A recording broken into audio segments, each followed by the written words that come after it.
नमस्ते और बहुत बहुत स्वागत है आपका हमारे 3 एपिसोड वाली इस खास सीरीज नया लेबर कोड में।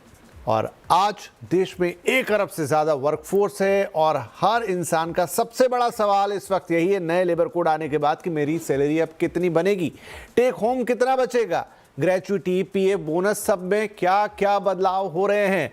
29 पुराने लेबर कानूनों की जगह अब सिर्फ 4 नए लेबर कोड आ चुके हैं और सबसे बड़ा बदलाव आपकी जेब में आने वाली सैलरी को लेकर ही हुआ है। क्या सच में बेसिक सैलरी अब 50% हो जाएगी?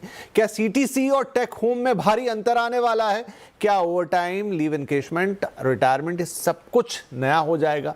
तो आज के इस पहले एपिसोड में यानी चैप्टर 1 जिसका नाम है सैलरी में हम समझेंगे आपकी नई सैलरी का पूरा गणित, ताकि आप अपने ऑफिस के एचआर से अगली मीटिंग में पूछ सकें, सर नया कोड लागू होने के बाद मेरी सैलरी का नया ब्रेकअप क्या होगा। तो शुरुआत करते हैं। हमारे साथ शामिल हो रहे हैं 2 खास मेहमान, जीनियस एचआर टेक के चेयरमैन और managing director RP Yadav sir और इंडियन स्टाफिंग फेडरेशन के एग्जीक्यूटिव डायरेक्टर सुचिता दत्ता मैम। आप दोनों का बहुत बहुत स्वागत है। यादव साहब, आपके चेहरे की मुस्कान बता रही है कि आप इस नए कोड से काफ़ी खुश हैं और जैसा मैंने कहा ये हमारा चैप्टर 1 है which is based on salary. तो सैलरी से ही शुरुआत करते हैं। बहुत ज़्यादा चर्चा हो रही है इस बात की कि अब पूरा सैलरी स्ट्रक्चर बदलने वाला है और उसमें पहला सवाल ये आ रहा है कि अब आपका जो भी सीटीसी होगा, जिस पे ज़्यादातर लोग काम करते हैं प्राइवेट सेक्टर के अंदर एक प्रॉपर वर्कफोर्स में, कह रहे हैं 50% रखना होगा टोटल सीटीसी का। इसे ज़रा समझाइए, इसका मतलब क्या है? तो नमस्कार आपको एंड सुचिता, नमस्कार सुचिता टू यू ऑल्सो। मैं पहले तो ये बोलना चाहूंगा बिपिन जी कि all the employers and all the employ must welcome this labour code in. ये एक ऐसी कोड थी जिससे आई वुड से एक हम जकड़ में थे। जैसे एक आजादी मिलती है ना, उसकी खुशी होती है। मेरे लिए तो मैं बोलूंगा कि एक आजादी है for the employer and employee both, जिसको सेलिब्रेट करना चाहिए। अब आता हूँ सैलरी के बारे में। देखिए, सैलरी में जो अब तक था वेरी वेल डिफाइंड नहीं था कि क्या हमारा सैलरी होगा और हम किस तरह से पीएफ, ईएसआई, ग्रेच्युटी, बोनस, इसको किस तरह से हम करेंगे।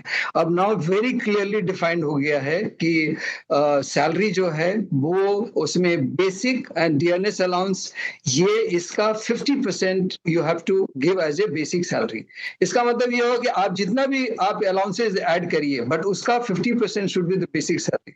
अगर हम बेसिक सैलरी 50% करते हैं तो हमारे क्या क्या एडवांटेज हैं एम्प्लॉयज को। एम्प्लॉय को पहला एडवांटेज ये है कि उनका पीएफ ज्यादा मिलता है, ग्रेच्युटी उनको ज्यादा मिलता है, उनको पेंशन ज्यादा मिलता है। That means all the security benefit जो लॉन्ग टर्म बेनिफिट है वो उनको ज्यादा मिलेंगे। ऑफ कोर्स इनिशियली उनको टेक होम थोड़ा सा कम हो जाएगा। अब जो रीस्ट्रक्चरिंग है ये सारे ऑर्गेनाइजेशंस को करना होगा और इनफैक्ट लोग बाय एंड लार्ज मेरी कंपनी कर भी चुके हैं, क्योंकि ये जो लेबर कोड है ये तो 2020 में ही ऑलमोस्ट आने का था, but maybe because the pandemic and various issues, political issue, it has come late, but देर आए, दुरुस्त आए। ये सभी कंपनी को रीस्ट्रक्चर करना है। रीस्ट्रक्चर करने से ये सभी को बेनिफिट होगा, पर्टिकुलरली एम्प्लॉय को तो जरूर बेनिफिट होगा। हाँ, एम्प्लॉयर एंगल से उनका थोड़ा सा भार बढ़ेगा इन टर्म्स की पीएफ थोड़ा ज्यादा देना होगा, ग्रेच्युटी। अभी जो ग्रेच्युटी एंड पेंशन और जो बोनस है उसमें भी अगर देखें तो जो फिक्स टर्म एम्प्लॉय को लिया गया है, फिक्स टर्म एम्प्लॉय को भी अगर वो 1 साल काम करता है तो उनको ग्रेच्युटी देना है, अगर वो 1 महीना भी काम करता है तो उसको बोनस देना है। तो ये थोड़ा सा भार बढ़ेगा, पर अगर एम्प्लॉय एंगल से देखें तो इट्स अ बिग एडवांटेज। सुचिता, तो बहुत अच्छे से यहाँ पर सर ने बता दिया, लेकिन एक लाइन में जो उन्होंने कहा कि आपका टेक होम थोड़ा कम हो जाएगा और यही इस समय सबसे ज्यादा चर्चा हो रही है एम्प्लॉयज के बीच में कि आपके रिटायरमेंट बेनिफिट्स बढ़ जाएंगे, आपकी ग्रेच्युटी बढ़ जाएगी, लेकिन ओवरऑल हर महीने मेरे हाथ में जो तनख्वाह आती थी अब वो कम हो जाएगी। वो क्या वाकई में कम होगी तो किस परसेंटेज में, किस अनुपात में कम होगी, और क्या ये एम्प्लॉय के हाथ में है कि वो अपने कंपनी से डिस्कस करके थोड़ा उसको बैलेंस करवा सके? Sir, actually, first of all, thank you for this opportunity and thank you, Mr. Yadav, for setting the context right. हमारे भारत में जो लोअर तबके का परिवार चलाने वाला बच्चा है जो कि अब वर्कफोर्स में एंट्री करता है, जनरली जो 1 साल से 5 साल तक की जिनकी सैलरीज हैं उनकी सैलरीज में बहुत ज्यादा फर्क नहीं आएगा, क्योंकि वो लोग ऑलरेडी हमारे मिनिमम वेज या थोड़ा सा मिनिमम वेज के ऊपर की सैलरी पे ही चलते हैं, जहां पे the difference towards PF and gratuity का जो है वो पॉजिटिव ही इम्पैक्ट लाएगा, नेगेटिव नहीं लाएगा। हाथ की सैलरी और आमदनी salary will not be that much difference. ये बढ़ना शुरू होएगा डिफरेंस जहां पे सैलरीज आपकी 1 लाख 2 लाख महीने के ऊपर चली गई हैं, वहां पे आपका ग्रेचुइटी का calculation will be on the 50% wages and वहां पे जाके थोड़ा डिफरेंस आएगा। तो ये सारा रिस्ट्रक्चरिंग जो करेंगी कंपनीज, जो एचआर के साथ बैठ के रिस्ट्रक्चरिंग होएगा, उसमें हो सकता है कुछ जगह पे जहां पे इंसेंटिव्स होते थे या अलग कंपोनेंट्स में उनको दिया जाता था, सिर्फ सैलरी नहीं हुआ करता था, अभी वो प्रावधान खत्म होके थोड़ा बहुत स्ट्रक्चरिंग आ जाएगी। The beauty of the labour codes अभी ये है कि जो वेज का डेफिनेशन हर एक जगह अलग अलग था, ईएसआईसी के लिए अलग, पीएफ के लिए अलग, बाकी जगह के लिए अलग, अभी वो सारा एक समान हो जाएगा, जो कि समझना बहुत इजी होगा। जब चीज समझ में आने लगती है तभी उसका कैलकुलेशन होने में ज्यादा इजी होता है। तो जहां पे सैलरीज ज्यादा बढ़ी हुई हैं वहां पे जाके ये डिफरेंस थोड़ा बहुत आएगा, लेकिन ये फ्यूचर के लिए आपका जो सेविंग की जरूरत है या फ्यूचर प्रोटेक्शन की जरूरत है वहां के लिए जरूरी भी है एक हद तक। दूसरा, आपको अगर देखेंगे जो 50% का जो वेज कैलकुलेशन हो रहा है, 50% में आपके जो कंपोनेंट्स आते थे पहले, वो कंपोनेंट्स आपको खुद को ही पहले क्लियर नहीं थे।